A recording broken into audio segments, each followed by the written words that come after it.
Assalamualaikum warahmatullahi wabarakatuh. Perkenalkan, saya Rahma Imelda Putri, dengan NIM 190482 dari jurusan Ilmu Administrasi Negara Fakultas Ilmu Sosial Universitas Negeri Padang. Baiklah, pada kesempatan kali ini saya akan membahas mengenai uji analisis regresi berganda dengan menggunakan aplikasi SPSS. Yang mana sebelumnya kita harus mengetahui konsep dasar dari analisis regresi berganda itu sendiri. Yang mana analisis regresi berganda ini bertujuan untuk mengetahui ada atau tidaknya pengaruh dua atau lebih variabel bebas atau X terhadap variabel terikatnya atau Y. Uji T ini bertujuan untuk mengetahui ada atau tidaknya pengaruh parsial yang diberikan variabel bebas terhadap variabel terikat. Dan uji F bertujuan untuk mengetahui ada atau tidaknya pengaruh simultan atau bersama-sama yang diberikan variabel X terhadap variabel Y. Selanjutnya, koefisien determinasi berfungsi untuk mengetahui berapa persen pengaruh yang diberikan variabel X secara simultan terhadap variabel Y. Nah, sebelumnya saya sudah memiliki data yang harus diolah, yaitu terdapat di Microsoft Excel ini. Yang pertama, kita buka variabel view di aplikasi SPSS dan isi kolom yang pertama yaitu dengan keterangan X1, kolom 2 X2, dan kolom 3 yaitu Y. Dan diberi label sesuai variabelnya masing-masing, yang mana variabel X1 yaitu motivasi, yang kedua X yaitu minat, dan yang variabel Y yaitu prestasi. Keterangan label itu sesuai dengan data yang ada di Excel tadi. Yang ini, X1 motivasi, X2 minat, dan prestasi yaitu variabel Y. Nah, setelah di data view sudah terisi, dengan kolom lain dibiarkan tetap default, kembali ke data view. Nah, di data view ini sudah otomatis tersedia variabelnya, yaitu variabel X1, X2, dan Y. Nah, selanjutnya kita copy data yang sudah ada di Microsoft Excel yang sudah kita siapkan sebelumnya. Copy, lalu kemudian pindahkan ke aplikasi SPSS-nya. Seperti ini. Nah, jika data sudah dipindahkan ke aplikasi SPSS, selanjutnya kita analisis. Yang mana klik Analyze, pilih Regression, kemudian Linear. Nah, di tahap ini, motivasi itu dimasukkan ke independen dan minat juga ke independen, sedangkan yang dependen yaitu prestasi. Pastikan metodenya sudah enter, lalu klik OK. Nah, dapat dilihat ini adalah bentuk dari output regresi data yang telah kita olah tadi.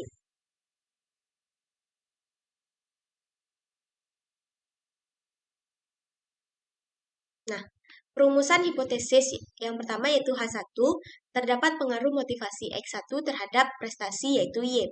H2-nya terdapat pengaruh minat X2 terhadap prestasi atau Y, dan H3 terdapat pengaruh motivasi X1 dan minat atau X2 secara simultan terhadap prestasi Y. Dengan tingkat kepercayaannya yaitu 95% atau sama dengan 0,05. Adapun dasar dari pengambilan keputusan, yang pertama yaitu uji T. Yang pertama, jika nilai signifikansinya kecil dari 0,05 atau T hitungnya besar dari T tabel, maka terdapat pengaruh variabel X terhadap variabel Y. Yang kedua, jika nilai signifikansinya besar dari 0,05 atau T hitungnya kecil dari T tabel, maka tidak terdapat pengaruh variabel X terhadap variabel Y. Yang mana rumus mencari T tabel yaitu T tabel sama dengan T sama dengan A bagi 2 N kurang K kurang 1, yang mana A itu adalah tingkat kepercayaannya, kemudian dibagi 2, N yaitu jumlah sampel, dan K itu adalah jumlah variabel X, dan yang satu itu adalah bagian dari rumus. Jadi, T sama dengan 0,05 bagi 2. Selanjutnya, T sama dengan 0,025 dibagi 9, yang mana hasilnya adalah 2,262.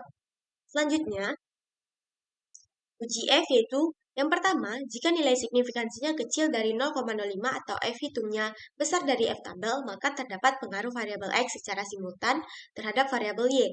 Yang mana jika nilai signifikansi 0,05 atau F hitungnya kecil dari F tabel, maka tidak terdapat pengaruh variabel X secara simultan terhadap variabel Y.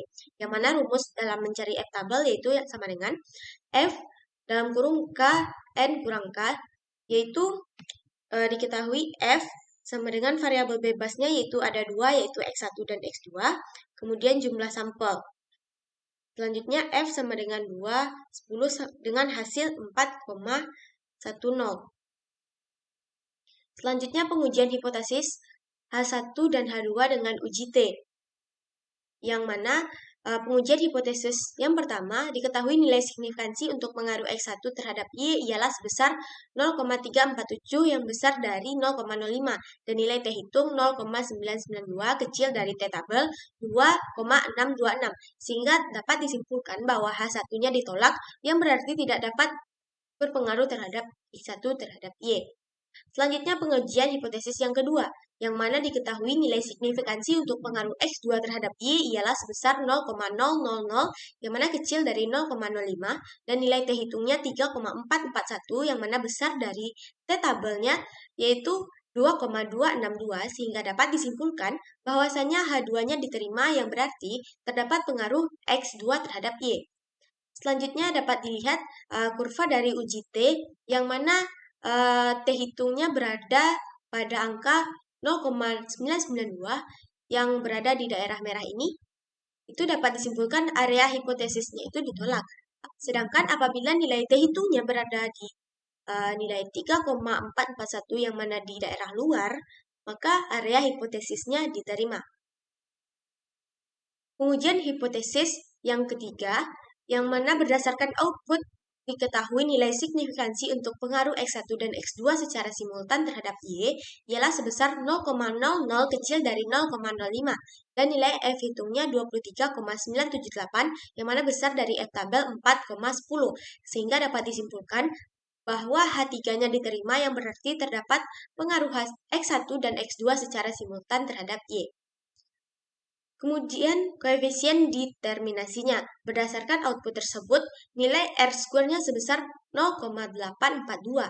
Hal ini mengandung arti bahwa pengaruh variabel X1 dan variabel X2 secara simultan terhadap variabel Y ialah sebesar 84,2%. Baiklah, sekian yang dapat saya sampaikan pada kesempatan kali ini. Jika ada salah dan kurang, mohon dimaafkan. Wabillahi taufik wal hidayah. Wassalamualaikum warahmatullahi wabarakatuh.